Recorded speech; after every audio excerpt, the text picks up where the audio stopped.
Hey, welcome back everyone. It is now July 5th of 2020, and ever since the release of Star Wars The Rise of Skywalker, it marked the very end of the Skywalker saga, and it left a lot of fans very curious about what's to come for the future by Disney and Lucasfilm, by Bob Iger and Bob Chapek, and how they're really going to handle everything moving forward. This is Mike Zero. Make sure to subscribe if you are new to the channel for future Star Wars content.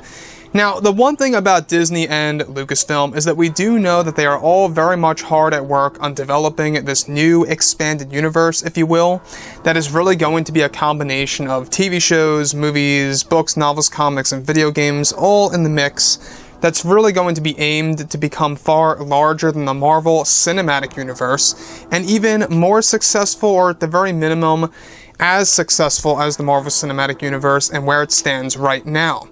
Now, Bob Iger, in case you guys did not know, he is temporarily helping out over at Disney to really bring Disney back up on its feet as they go throughout this global crisis that's happening around the world, and how he's also showing Bob Chapek the ropes to becoming the proper CEO that he needs to be when it comes to Star Wars, Marvel, and more. Not just that though, they have over 10 years worth of Star Wars projects in the works on Disney Plus alone. And that is just on Disney Plus. That's just talking about TV shows.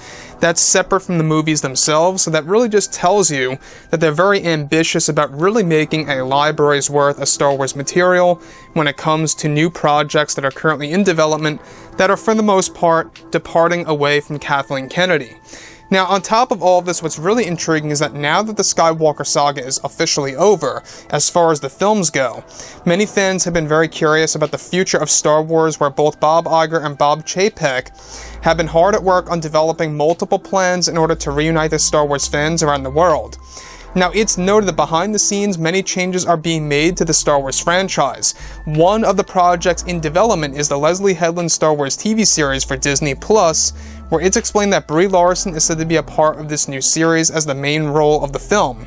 Now, behind the scenes, it's described that Brie Larson is coming up with her own lines of dialogue and scenarios for her role in the new Star Wars TV series, where Leslie Headland is said to have allowed Larson to develop her own lines of dialogue and story elements for her character, and that Larson is looking to reset many aspects of George Lucas's philosophy of the Force, and the Jedi as a whole as well. Now, it's explained that Larson recently developed a story element that will erase an important piece of Star Wars history that has something to do with the character of Darth Plagueis, that was actually going to be a drastic change to his actual backstory and how it has a major impact on the new timeline that will be introduced soon. Now, Larson and Leslie Headland are said to have recently altered the history of the First Jedi that George Lucas was developing for the new Star Wars universe that was going to be unveiled sometime next year, and that Larson also canceled some of George's original ideas for the Leslie Headland Star Wars TV series that Leslie promised to use, and that Headland now changed her mind and is sticking with Larson's take on Star Wars. So let me just go over the fact here that Larson, I think her having her own ability and her job to actually make her own lines is going to be a very big mistake on Disney's part. The fact that Leslie is letting Brie, of all people, of all actresses, to actually develop her own lines of dialogue, I think it's just a nightmare waiting to happen. I think it's a train wreck, and it's not really the best decision to go through that. To allow a specific actor or actress to really come up with their own lines of dialogue, I think that at the very minimum, for somebody to actually do that, you should be very well experienced, a very well known actor or actress, somebody that is very legendary. That I can understand. But when it comes to a person or an actor like Brie Larson, it just doesn't make all that much sense to me, and it almost seems like that Leslie Headland is doing this on purpose just because.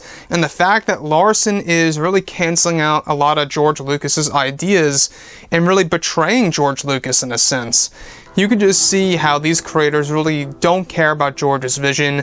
They don't care about the philosophy of this major Star Wars brand that Disney is actually looking to really rebuild and to make it more successful than ever before.